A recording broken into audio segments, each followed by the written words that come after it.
Hey everyone, this is Brett Endies, the Dog Savant, dogtrainingla.com. Well, I'll tell you, we're having some week so far.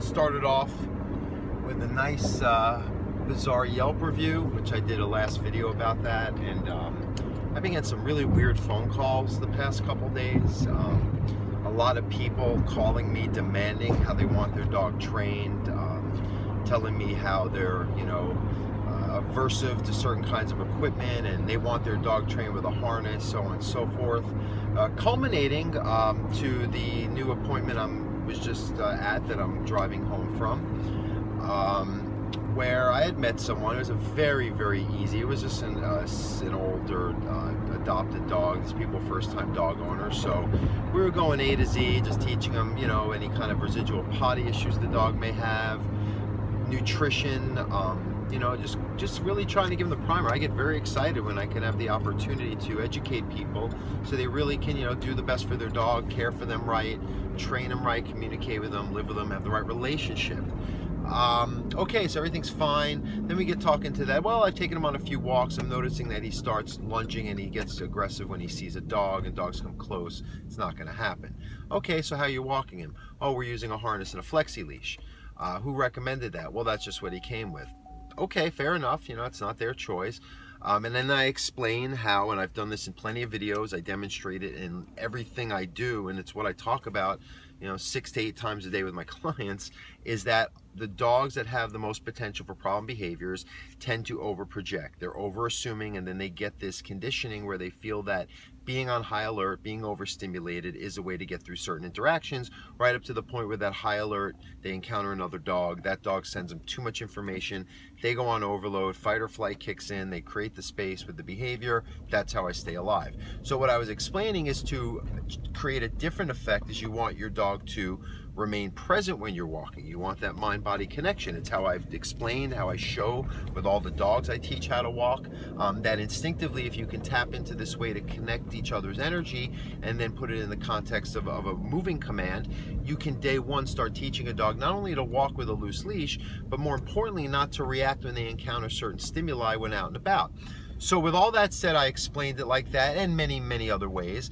And then I start seeing the people kind of tune me out. I'm like, oh, okay, well, I'm talking about control of a dog, and something within your psyche is aversive to hearing about that. And that's what happens with certain people who are drawn to positive reinforcement training and not seeing the flaws in that, because they're caught up in a world where everything has to feel good and make sense to their opinion or personality versus actual realities. And I hate to break the news to many people, nature doesn't care about your opinion or feelings about it. It cares about what is, and dogs are pretty good at teaching each other, and they've taught me very well what is in terms of the relationship that we should have with them to make them as happy and content as possible. And that's why I do what I do, and the feedback I get backs up that impression of why I keep doing it the way I do it. So I kind of stopped right there and took a pause. I'm like, look, I kind of get where you're at. Let me explain why having a dog on a collar, and we were just having at that point a flat buckle collar on the dog. I haven't even presented, a star mark collar, which is, it's just a plastic collar. It creates pressure. These aren't sharp. You can, it doesn't hurt the dog, and it's not about snapping it or correcting. You've seen it in my videos, so.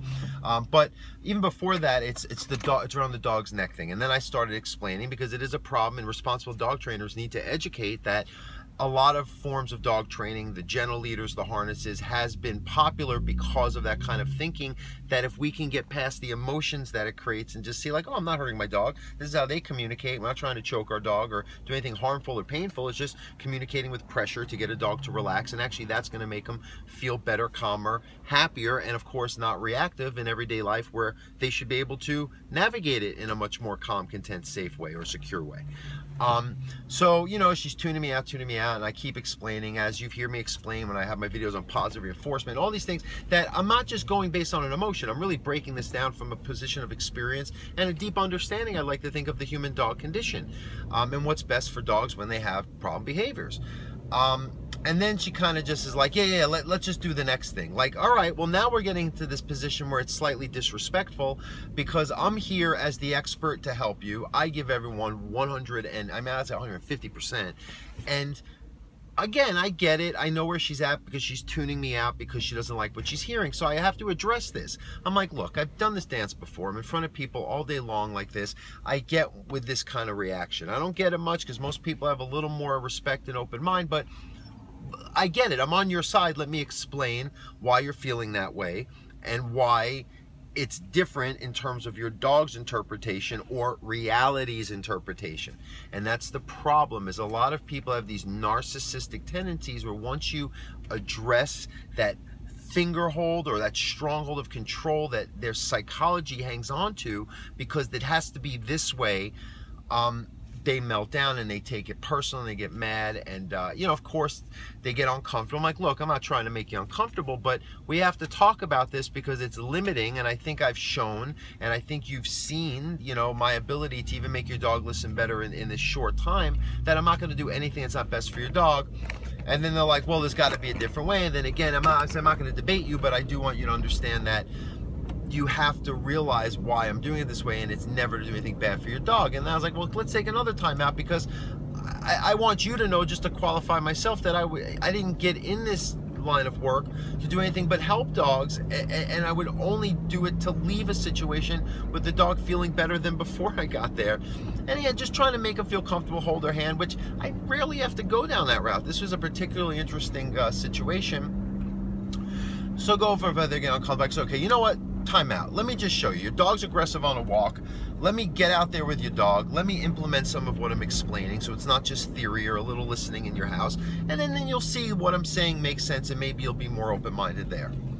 We're not going to get that far. They just walk out there. I'm like, hold on, we got to slow down the rate. Your dog is, you know, pulling at the leash already when we're headed on the walk. I got to get this dog to calm down. And I'm like, look, this is the way I do it. This is what I teach people all day, and you're not respecting that. And then they get even more frustrated. I'm like, you know, you people, and this is where it kind of comes to a head. They have Buddhist statues everywhere. I'm like, well, you're practicing Buddhist. I am as well. For me, I think Buddhism is not to confirm that my narcissism is okay. It's to examine it and remove it so I can see things more purely from the point of view, not even a point of view, just as things are, not even from someone else's point of view, just with pure enough compassion to see what is actual reality in terms of how things inherently exist. They didn't like hearing that either. And then I'm trying to say, I'm like, well, how can you be a Buddhist if you're not having compassion for what I'm trying to do? I mean, I'm here literally, really, you know, caring so much to the point where I'm willing to tell you things that maybe other people aren't willing to, and you just keep trying to defend this and defend. I go, I don't think we're going to get anywhere. But really, you know, I can't leave with things this way, so I refuse to take their money. I won't. I will never, ever take a penny from a person who does not appreciate what I do, or if they don't think I can help them. It's just I have enough people who I do help, right? Then they're getting, oh, we got to pay, right? Because now I'm tapping into their guilt. And this is what it's coming full circle to. I know people, okay? And I know people through their dogs. And through their dogs, we open up that window that makes them have to reveal themselves for who they really are versus the mask and the way that they present themselves versus the way they know deep down, aware of it or not, who they really are. So I was like, what do you do for a living? She's in a, oh, for that she even said, she's like, well, I don't want to argue with you because I argue all day for my job. I'm like, oh, okay, what do you do for a living? I'm an attorney. Well, that's, I knew, I assumed it at that point. It's like, okay, I get it. I was like, so here's really what's going on, is you're doing this whole Buddhist spiritual thing because deep down you're not a good person, because really most attorneys are they're just not good people. Very few are on the crusade to help, and they're fighting all those other attorneys that are not good people. They, you know, so I am right there. It says we just see the world in two different planes of existence, and that's the issue, is that I'm revealing a lot of things that you've spent a lot of time building up around you, and that's when they just asked me to leave. This doesn't happen. It's kind of funny. And then the guy just says, I just have to tell you something. I'm like, okay. And he seemed like a really nice, peaceful man. I actually liked the guy, and he seemed to kind of get it, like, at first, but I think he was just one of those guys that had to just accommodate what his wife was, because she was really very impatient, a very controlling kind of personality, unfortunately. And he's like, how long have you been practicing Buddhism? I'm like, well, you know, actively and off and on for almost 20 years now. And I don't claim to be the Dalai Lama, but, you know, I kind of have, you know, a life that puts me in this world of understanding certain things that a lot of people, it's like they only compartmentalize the time that they practice their Buddhism. Where I wake up every day, this is who I am, this is what I do.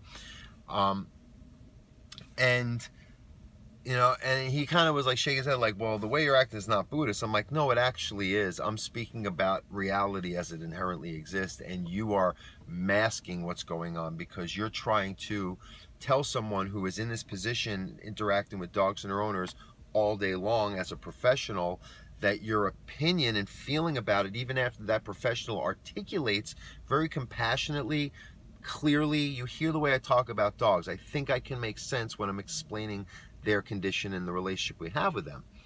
And you still want to come at me with, well, that's just your opinion kind of mode. That is exactly it. That kind of thinking does not always work, people. It isn't about your personal feelings. Sometimes we got to let that go.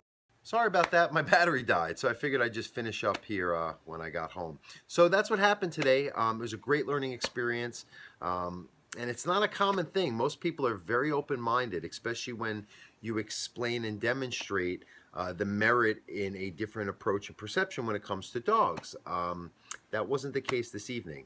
But it was a learning experience for me. It was a growth experience for me. The only negative, okay, and thinking about it and searching around, I realized one thing did come about it that isn't so great. My brand new $35 leather leash is now sitting on their kitchen table because I was in such a rush to leave that uncomfortable situation. I forgot my leash. So I guess you win some, you lose some. That's the Buddhist way now, isn't it? Anyway, thanks for watching. Have a good night, guys. Bye-bye.